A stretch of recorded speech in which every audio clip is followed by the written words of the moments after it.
नमस्कार। लक्ष्य आरएस के इस ऑनलाइन प्लेटफॉर्म पे आप सभी लोगों का स्वागत है। आज जो हम टॉपिक लेके आ रहे हैं वो टर्की अर्थक्वेक से रिलेटेड है, जिसको आजकल अपन तुर्की भी कहते हैं, जिसका नया नाम तुर्की है। तो इस जो वीडियो है इसके ऊपर अपन दो प्रकार की प्रमुख चर्चाएं करने जा रहे हैं। पहली चर्चा ये होगी टर्की में जो अर्थक्वेक आया है उसके क्या रीजंस है। दूसरा जो अपन कंपोनेंट इस वीडियो में देखने जा रहे हैं वो ये है कि टर्की की लोकेशंस क्या है। टर्की की लोकेशन का मतलब ये हुआ कि उसके बॉर्डर पे कौन से देश आते हैं, कौन से सी से टच हो रहा है। तो इस प्रकार का वीडियो अपन ये बनाने जा रहे हैं क्योंकि जो क्वेश्चन है कई बार उसका ज्योग्राफिकल लोकेशन से भी क्वेश्चन पूछा जा सकता है, और कई बार क्या होता है कि उसका जो रीजन है कि टर्की अर्थक्वेक के आने के क्या रीजंस रहे हैं वो भी क्वेश्चन पूछा जाता है। तो सबसे पहले अपन जो देखने जा रहे हैं कि टर्की की जो लोकेशन है, जो टर्की की वर्ल्ड मैप के ऊपर जो लोकेशन है वो किस प्रकार है।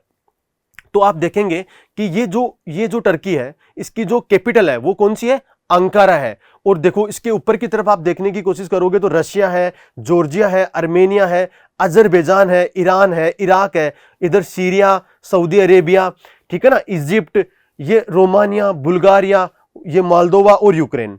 तो ये क्या हुआ कि मोटी मोटी जो टर्की की क्या है ये लोकेशन है कि टर्की कहां वर्ल्ड मैप पे कहां एग्जिस्ट करता है। ठीक है, तो देखेंगे आपको ये पता होगा कि टर्की यूरोप और एशिया दोनों का कंपोनेंट है। आगे चल के अपन वीडियो में देखने वाले हैं कि किस प्रकार कौन सी सिटी है जिसको ट्रांसकॉन्टिनेंटल सिटी भी कहा जाता है। अगला जो इंपॉर्टेंट क्वेश्चन एग्जाम की दृष्टि से जो बन सकता है वो ये बन सकता है कि जो टर्की है तो टर्की के कितने देश की सीमाएं टच करती है। ठीक है ना, ये सबसे इंपॉर्टेंट क्वेश्चन बन सकता है। यहां से यहां पे देख लियो, ये अपने लोकेशन में भी आप देख सकते हैं। यहां पे देखिए सीरिया है, इराक है, ईरान है, अर्मेनिया है, जॉर्जिया है। अब इधर ही है ना, अर्मेनिया की साइड में अजरबैजान हो जाता है, जॉर्जिया है, उधर बुल्गारिया हो गया, ग्रीस हो गया। तो ये आपको क्या हुआ, ये आपको समझ में आना चाहिए। कई बार लोकेशनल क्वेश्चन भी डिफरेंट टाइप के एग्जाम्स में पूछे जाते हैं। ठीक है, अपन आगे चलने की कोशिश करते हैं। अब देखो, अब एक जो इंपॉर्टेंट कंपोनेंट आता है कि वो है बोस्पोरस स्ट्रेट। ठीक है, तो बोस्पोरस स्ट्रेट आप देख लीजिए कि ये जो ब्लैक सी है यहां पे ऊपर की तरफ और नीचे क्या है, सी ऑफ मरमरा है। तो दोनों को क्या करती है, कनेक्ट करती है। लेकिन यूरोप और एशिया को क्या करती है, अलग करती है। यूरोप और एशिया को क्या करती है, अलग करती है। और ये जो ये बोस्पोरस स्ट्रेट है वो कहां से गुजरती है, इस्तांबुल नामक सिटी से गुजरती है। लोग कहते हैं कि मतलब इस्तांबुल इस विश्व का सबसे सुंदरतम शहर है। क्या बोलते हैं कि जो अपना इस्तांबुल है वो क्या है, विश्व का सबसे सुंदरतम शहर है। तो ये जो बॉस्फोरस स्ट्रेट है वो किससे गुजरती है, इस्तांबुल से। अब आपको एक चीज देखने पे ये पता चल रहा है कि इस्तांबुल है ना, जो यूरोप की साइड भी है और किसकी साइड है, एशिया की साइड भी है। तो इसका मतलब ये हुआ कि जो इस्तांबुल नामक शहर है वो यूरोप में भी आता है और किसमें आता है, एशिया में भी आता है। तो देख लीजिए बोस्फोरस स्ट्रेट के बारे में कि ये एशिया व किसको अलग करता है, यूरोप को अलग करता है तथा इस्तांबुल से गुजरता है। दूसरी बात क्या होता है कि ये इसको इस्तांबुल को क्या बोला जाता है, ट्रांसकॉन्टिनेंटल सिटी भी कहा जाता है। ट्रांसकॉन्टिनेंटल सिटी क्यों कहा जाता है, क्योंकि ये कहां पे है, दोनों महाद्वीपों में आती है, एशिया में भी आती है और यूरोप में भी आती है। ठीक है, इसके बाद में आप देखिए कि ये जो बोस्फोरस स्ट्रेट है उसको क्या बोलते हैं अपन, यूरोप और एशिया के बीच का पुल भी कहा जाता है। ये इंपॉर्टेंट जो कंपोनेंट्स है बोस्फोरस स्ट्रेट के वो अपन ने देख लिए। अब देखो आगे चलते हैं अपन। अब देखिए कि अब आपने देख लिया कि जो टर्की है वो किस में आएगा, यूरेशिया में आएगा। ठीक है, उसकी जो कैपिटल है वो क्या है, अंकारा है। ठीक है ना, कि कौन सी है, टर्की में क्या है, किस में आता है, यूरेशिया में आता है, और कैपिटल क्या है उसकी, अंकारा है।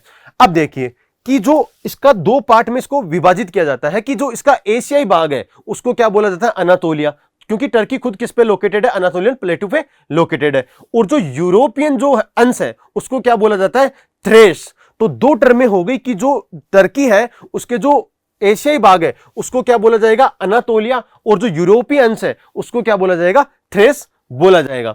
तो अब आपको देखने को मिलेगा कि जो मेजर पार्ट है टर्की का वो किस में आता है, एशिया में आता है, लेकिन कुछ पार्ट किस में आता है, यूरोप में भी आता है। ठीक है, और यूरोप में जो पार्ट आता है वहां पे कौन सी सिटी लोकेटेड है वो अपन देख चुके हैं, इस्तांबुल लोकेटेड है। ठीक है, आगे चलते हैं अपन। अब देखिए कई बार ज्योग्राफिकल लोकेशन का ये एक अलग और कंपोनेंट है कि इसके टर्की के अराउंड कौन कौन से सीज है। तो आप देखिए टर्की के अराउंड कौन कौन से सी है। पहला देखो यहां पे, ये टर्की हो गया अपना, ये क्या हो गया, टर्की हो गया। अब टर्की के ऊपर कौन सा है, ब्लैक सी है। इधर देखो सी ऑफ मरमरा है, यहां पे क्या है, एजियन सी है, और ये वाला क्या है, मेडिटेरियन सी है। तो मोटे मोटे आप देखोगे कि कितने कितने सागर है, इसके चारों ओर 4 सागर है। कौन कौन से, काला सागर हो गया, भूमध्य सागर हो गया, एजियन सागर हो गया, और मरमरा सागर हो गया। अब देखिए आगे चलते हैं अपन। अब देखिए ये जो अपन ने जो पिछले जो स्लाइड्स देखी अपन ने, वो किससे रिलेटेड थी, वो टर्की के ज्योग्राफिकल लोकेशन से रिलेटेड थी। क्योंकि कई बार क्या होता है कि ज्योग्राफिकल लोकेशन से भी क्या पूछे जाते हैं, एग्जाम्स में क्वेश्चन पूछे जाते हैं। अब जो अगला नेक्स्ट कंपोनेंट है, वो अपन उसके ऊपर धीरे धीरे अपन मूव करते हैं। टर्की में जो भूकंप है वो इतने क्यों आते हैं, तो देखिए सबसे पहले मैं आपको एक रिपोर्ट के बारे में चर्चा करना चाहूंगा। यहां पे देखो रिपोर्ट क्या है कि ये एएफएडी की रिपोर्ट है। तो ये एएफएडी क्या है, ये disaster and emergency management authority है। तो देखो इसके अनुसार ये जब इसकी रिपोर्ट आई तो ये बोला गया कि 2020 में जो टर्की में है वो कितने अर्थक्वेक आए, 33,000 अर्थक्वेक वहां पे क्या हुए हैं, आए हैं। लेकिन वहां पे क्या हुआ, वहां पे उन जो अर्थक्वेक 33,000 अर्थक्वेक आए तो उनकी इंटेंसिटी ज्यादा नहीं थी, तो इस वजह से वहां पे क्या होता है, फील नहीं होता है। और इस रिपोर्ट में लिखा गया है कि जो 332 जो अर्थक्वेक आए हैं, 33,000 में से 332 जो अर्थक्वेक आए हैं वो कितनी मैग्नीट्यूड, 4.0 मैग्नीट्यूड से अधिक के थे। तो कितने मेजरली कितने अर्थक्वेक आप फील कर सकते हो, 332 के आसपास। लेकिन टर्की ऐसा नहीं है कि ये जो बड़ा भूकंप आया है टर्की में वो ये मेजरली यही आया है। टर्की के अंतर्गत हमेशा क्या होते रहते हैं, भूकंप आते रहते हैं। और इसी वजह से इस रिपोर्ट में कहा गया कि 2020 में भी 33,000 अर्थक्वेक यहां पे आए हैं। तो ठीक है, फिर आगे चलते हैं अपन। देखो अब देखो टर्की में जो कई बार क्वेश्चन लोकेशनल से भी ये भी पूछा जाता है कि कहां कहां पे जो उसका एपिसेंटर है, या कौन कौन सी ऐसी जगह है, कौन कौन से ऐसे प्रोविंस है वहां पे क्या आया है, भूकंप आया है। तो अभी जो 3 जगह बहुत ज्यादा क्या हो रही है, इंपॉर्टेंट है, बहुत ज्यादा चर्चा में आ रही है। देखो एक जो पहली जो जगह है उसका नाम आपने सुन रखा होगा, आप सुबह डेली न्यूज़पेपर पढ़ते हो तो उसके अंदर आपने सुना होगा गाजियान्तेप, जो कि कहां पे स्थित है, टर्की में स्थित है। एक कहरमनमरास जो कि कहां पे स्थित है, ये भी टर्की में स्थित है। और एक अलेप्पो जगह आपने देखा होगा, ये यूपीएससी में भी ये जो पार्ट है वहां से क्या होता है, क्वेश्चंस आने के काफी ज्यादा चांस रहते हैं। तो ये कहां पे आता है, सीरिया में आता रहता है। तो आप मैप पे भी देख लीजिए, ये जो अलेप्पो है ये सीरिया में आता है, ये गाजियान्तेप प्रोविंस है, और ये कहरमनमरास है। और यहां पे जो बहुत प्रकार के भूकंप आए तो वहां पे उसका एपिसेंटर यहां पे था। तो यहां पे 7.8 7.5 अभी कल परसों भी 6 के आसपास के रिक्टर स्केल के मैग्नीट्यूड का क्या आया है, भूकंप आया है। तो ये 2-3 जगह भी कहां होती है मैप के ऊपर, इंपॉर्टेंट है, अलेप्पो, गाजियान्तेप और कहरमनमरास। ठीक है, तो आपको ये चीज समझ में आई होगी कि जो एपिसेंटर है या ऐसी कौन कौन सी जगह है प्रोविंस में जो बहुत ज्यादा वहां पे भूकंप आने की वजह से न्यूज में थी। तो ये 3 जगह वहां पे इंपॉर्टेंटली जो अभी वर्ल्ड मैप पे काफी ज्यादा अभी न्यूज में चल रही है। ठीक है, अब आगे अपन चलते हैं। अब देखो, अब जो अपन पढ़ने का प्रयास करेंगे कि टर्की में भूकंप इतने आते क्यों है। देखो सबसे पहले बात तो ये होती है कि ये जो भूकंप का जो कंसेप्ट है तो वो अपन प्लेट टेक्टोनिक नामक थ्योरी होती है, उसके आधार पे अपन समझा जा सकता है। लेकिन इस वीडियो में अपन ज्यादा प्लेट टेक्टोनिक की बात नहीं करके छोटे मोटे कंपोनेंट्स जो है, ताकि जो टर्की के अर्थक्वेक को क्या कर सके एक्सप्लेन करेंगे, तो अपन इस वीडियो को थोड़ा शॉर्ट रखने की कोशिश करेंगे। देखो अब प्लेट क्या होती है कि जो स्थलखंड होता है अपना, जो अपना स्थलखंड होता है, जो उसका जो भूदृढ़ होता है, जो स्थल भूदृढ़ होता है, उसी को क्या बोलते हैं अपन, प्लेट बोलते हैं। तो प्लेट की जो औसत मोटाई होती है वो 100 किलोमीटर के आसपास होती है। और ये 100 किलोमीटर उपली क्रस्ट और जो ऊपर का जो पूरी क्रस्ट और ऊपर का जो मेंटल होता है उसके अंतर्गत क्या होती है, समाहित होती है। तो लगभग कितने किलोमीटर की होती है, 100 किलोमीटर के आसपास की क्या होती है, प्लेट होती है। और जो ये स्थलखंड होता है एक प्रकार का, और प्लेट के अंतर्गत ये नहीं है कि केवल स्थलखंड आएगा, तो क्या आएगा, जो अपने समुद्र है, पानी वाला कंपोनेंट भी इसमें आ जाएगा। ठीक है, स्थल और जल दोनों आते हैं प्लेट के अंतर्गत। अब देखो कि जो टर्की को क्या बोला जाता है, जो ये एनातोलियन प्लेट है ना, जो जहां पे टर्की लोकेटेड है, वो क्या होती है, एक प्रकार की सैंडविच प्लेट है। क्या है, सैंडविच प्लेट है। सैंडविच प्लेट का मतलब ये हुआ कि इसके ऊपर कौन सी प्लेट है, देखो आप, यूरेशियन प्लेट है। और इधर की तरफ देखोगे तो आप क्या देखोगे कि यहां पे क्या है, अफ्रीकन प्लेट है। और इधर की तरफ देखोगे तो कौन सी प्लेट है, अरेबियन प्लेट है, तो ये बीच में क्या हुई है, फंसी हुई है, जिसको क्या बोलते हैं अपन, सैंडविच प्लेट भी बोला जाता है। तो सैंडविच प्लेट का मतलब ये हुआ कि ये चारों ओर से किससे घिरी हुई है, प्लेटों से घिरी हुई है। जैसे यूरेशियन प्लेट कहां पे है, ऊपर की तरफ है, जो यहां पे है वहां पे कौन सी प्लेट है, अफ्रीकन प्लेट है, और उधर की साइड क्या है, अरेबियन प्लेट है।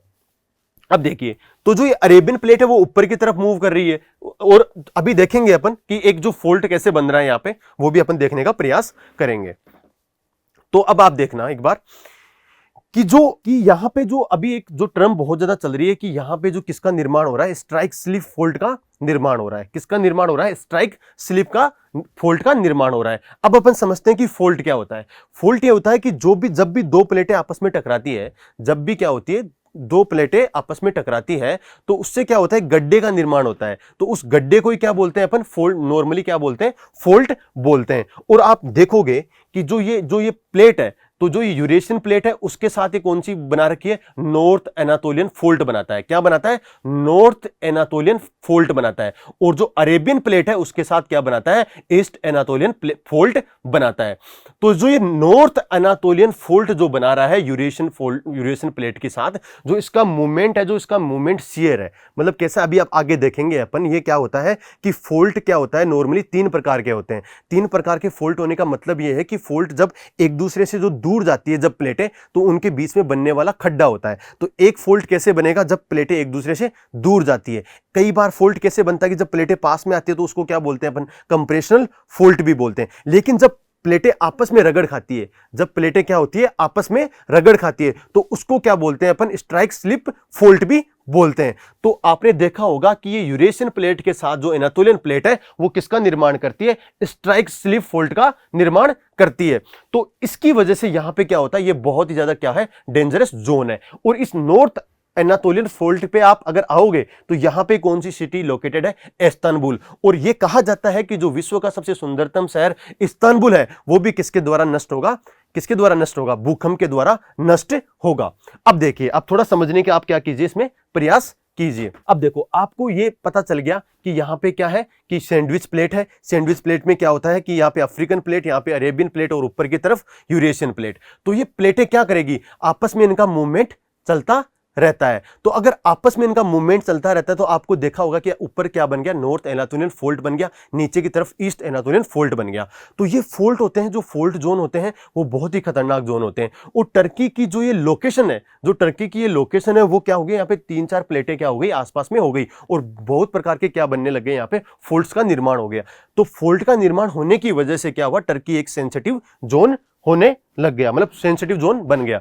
ठीक है, अब देखो, मैं आपको बता रहा था कि जो ये फोल्ट मूवमेंट होता है, सॉरी, ये मूवमेंट है, तो ये जो फोल्ट मूवमेंट होता है वो कितने प्रकार का होता है, नॉर्मली नॉर्मल फोल्ट होता है, एक रिवर्स फोल्ट होता है, और स्ट्राइक स्लिप फोल्ट होता है। जो अपने जो कंसेप्ट टर्की वाले फोल्ट के साथ, जो टर्कियन अर्थक्वेक के साथ है, वो कौन सा फोल्ट है, स्ट्राइक स्लिप फोल्ट। और स्ट्राइक स्लिप फोल्ट में मैंने आपको बताया कि ये कैसे मूवमेंट करती है, एक दूसरे के साथ रगड़ते हुए क्या करती है, मूवमेंट करती है। तो आपने देखा ये चीज कि जो टर्की में अर्थक्वेक आ रहा है उसका रीजन क्या है, यहां पे कि फोल्ट की क्या है, ओरोजेनी है, क्योंकि जो प्लेटें हैं वो क्या कर रही है, मूव कर रही है। और जब प्लेटें जब मूव करती है तो क्या होता है कि एक दूसरे से टकराती है, एक दूसरे के साथ रगड़ खाती है, और उसी के आधार पे क्या होता है, कंपन जनरेट होता है। और शेकिंग ऑफ द अर्थ को क्या बोलते हैं अपन, अर्थक्वेक बोलते हैं। जब बहुत सारी प्लेटें आपस में टकराती है तो क्या होता है कि अर्थक्वेक का निर्माण होता है। तो यही मोटा मोटा जो टर्कियन अर्थक्वेक का जो अपन ने समझा। इसके साथ ही अपन देख रहे हैं कि भारत एक प्रोग्राम भी चला रहा है। भारत एक क्या है, दोस्त चला रहा है ना, दोस्त इनिशिएटिव है ना,